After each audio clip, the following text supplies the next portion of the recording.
I've got pet sounds, smile sessions, congratulations, and loss of life. Dude, I'm doing homework. I'm giving out homework right now, dude. That's so awesome. There's no better homework than music homework, unless you're in like music history. And I don't know. I don't know if you ever took like a music history class before, but it sucks the fun out of music. Like, oh, during this era, people made this kind of music, and it just. You know, because then you must have had bad teachers. I'm not gonna lie. Like, I feel like there's a way of making it. Because, dude, I mean, the context of where the music comes from is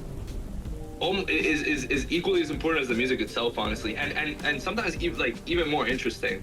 Like, obviously the psychedelic 60s were, like, if you look into what was happening there, it was insane. Stuff in like the post-punk scene, either the CBGBs, like, I'm just naming like random things that are coming, like dub reggae, like that whole era politically in Jamaica. I guess I'm just more of a, I don't consider myself a nerd except for music.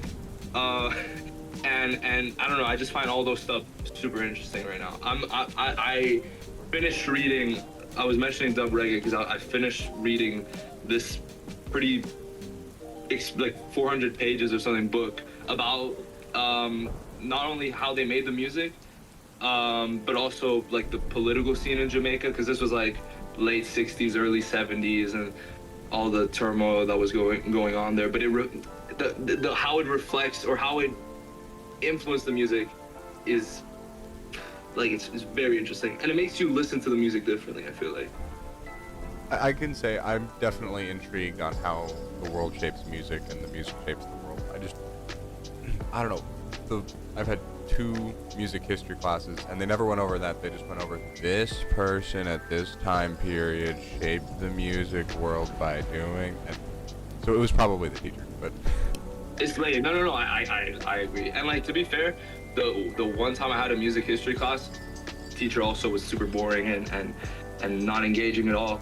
It's more so, I think it's a similar thing with like philosophy and stuff like that. It's better to, like, if you already have interests, like, look at stuff relating to those interests, because that way it's more fun for you. And then through that, then maybe you'll find something relating to another thing that's sort of related, and it might pique your interest, and then you go to there, and it's like a more natural, you know, that's how I did it, at least. That sounds like actually great advice. And I know you said you weren't a nerd. I'm a super nerd. I guess nerd in the sense of, like, if I look at like my audience demographic from, like, you know, the comments and whatnot, like, that's why I mentioned like Toby Fox and like that, like video game stuff I know very little about, you know what I mean? Same with, like, you know, the Comic-Con stuff, same with, like, I feel like apart from music, I would be a very I'd be a very, like, normie type person. And the only thing that changes that is I'm obsessed with music, and then film I'm also very, very interested in as well. I relate. Let's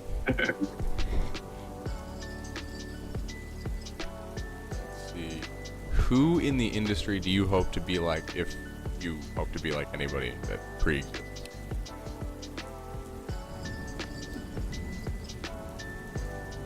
What do you mean by be like them? In terms of, like, how they're, like, the music they make, or how they're living from their music, or what do you mean by that? I guess I mean, like, how you make your music. Hold on, though, because I think I left the sync on, and that is going to be... I gotta go turn that off. Oh.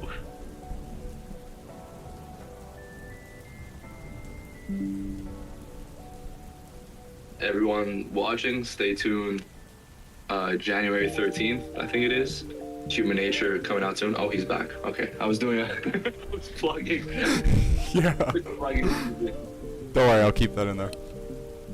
Fair enough. So in terms of how they make their music and whatnot, you're saying? Yeah. Damn. I mean, I guess, like, the ideal world for me would basically be, I can't really think from the top of my head someone who's like this. I guess maybe like a Tame Impala, but not even Tame Impala, because he like moved out. What I guess the only thing I really want is to have, you know, creative control over my music and whatnot. Be able to do it at my own leisure. Like treat it like a hobby almost, even though it's like I want it to be work. But a big thing for me is like location and not having to, the typical thing of like maybe you'll go to LA for like a quick thing or two for relating to like business stuff. But I would not want to move to LA or any of those like big cities. Apart from just America, you know, with how things are going now, it's scaring me a little bit. I'm also just very homesick in terms of even like me being in Dublin right now. Like I just miss Spain so much, and I see myself mostly living there, and maybe for work, doing a quick trip and whatnot. But so if there's anyone like that, I think Panda Bear from Animal Collective is like that, because he lives in Lisbon. He's chilling. He doesn't really worry about that. Like he doesn't worry about the extra stuff. I don't know if that answers your question. I can't really think of a person in particular. Well, I mean, that still works. It does answer the question. All right. Fair enough. Personally, top 10 people I want to be like. It's a great question. All of the names that were in my head just went. How do you start your music tracks? I mean, I don't think there's like I think most musicians will say there isn't like a set way of doing it. There isn't really a formula per se. I guess for me, the priority when it comes to songwriting, for me, melody, especially like vocal melody and harmony, the harmony that goes underneath it, are usually the most important thing. Like if I feel like what I'm singing isn't going to, especially in like a pop context, if I don't think it's something that's worth humming along or something that someone would, you know, go about their day and kind of whistle out of nowhere, then I feel like I'm not doing a good job. And then the second evolution of that would be the chords and I'm very into harmony and chord progression and whatnot. So I feel like once I have that established, then everything else kind of falls into place, because then I can sort of, once those two elements are enough for me to sort of like close my eyes and dream a bit of what I always think of the music in terms of like what world am I creating, and when I have those two elements, the rest of like it's much easier for me to imagine the extra stuff, even though sometimes I go into it thinking I want it to sound like this abstract world that I have in my head, but it's usually more difficult like that, because it gets so abstract where I can't make it a tangible melody, you know? Yeah, I feel you. As someone who sucks at music, though, I don't feel it as hard, because it doesn't matter what I do. It kind of still sounds bad. Listen, bro, if you heard the garbage that I was making when I was 13, dude, if I could have done it, if I could improve, literally anybody can. Trust me. I'll keep working on it. All right. What is your most promising or proud moment so far? Yeah, music related. Yeah, like in your career. I think the most proud moment was, I think there's two. Or if I had to pick, now I'll give you one answer. Probably meeting a fan for the first time was very just surreal. Just because like, especially from what I was saying before of like music being like very introverted practice. When you see someone that's like very passionate, like I especially when I was younger and a bit more, you know, as teenagers are, like I always sort of thought like this is really only for me, because who else would actually enjoy this stuff? And so being able to meet this person that was like even more nervous, you know what I mean? Like, and was like, bro, I asked her what her favorite songs of mine were. She gave me like not unreleased, but songs that aren't even on Spotify anymore that I made when I was 16. And I forgot, like she said the name, and I did a double take because of, wait, what? You know what I mean? Like, it was like when I see someone, or like seeing her behave in the same way that like I would behave with like Animal Collective is super surreal. And for me it just means like I guess I'm doing something right, you know? So it was pretty cool. It was pretty cool. That has to be. I mean, that sounds like it must have been super cool.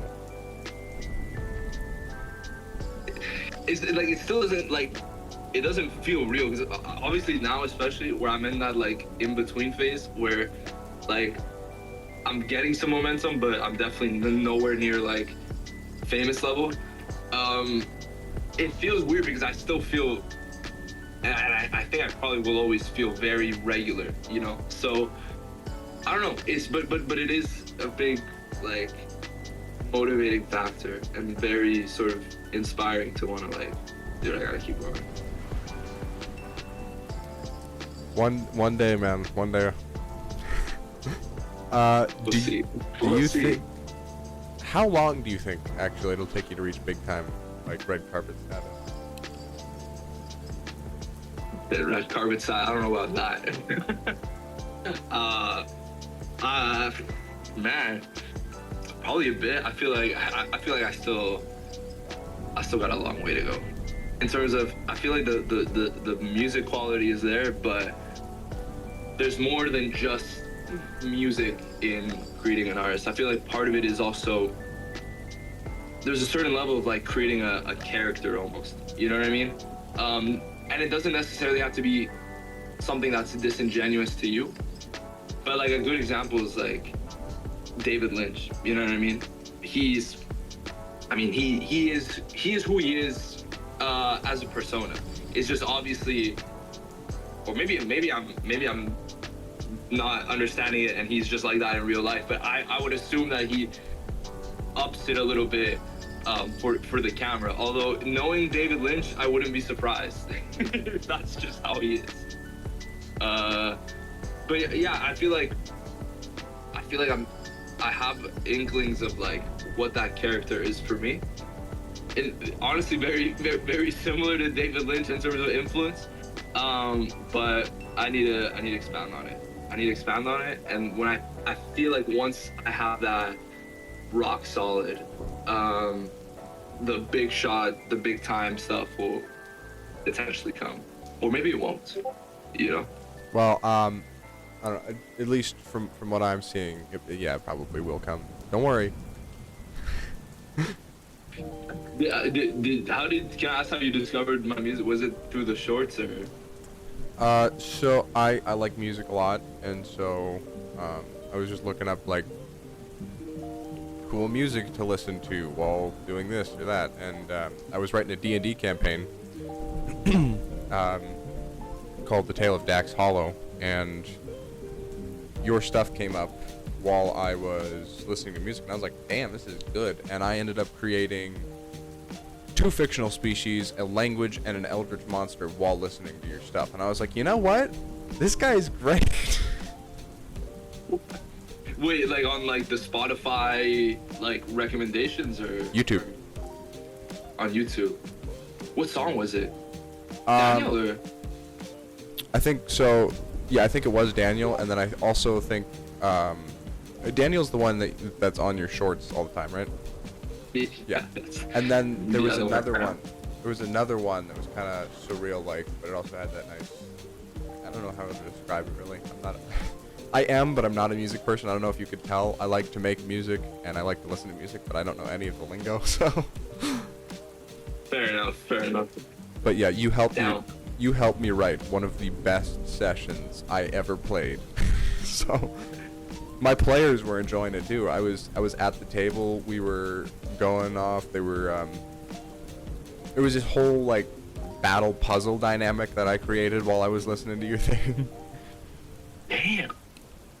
Would it have been like biking or something? I feel like biking is very surreal.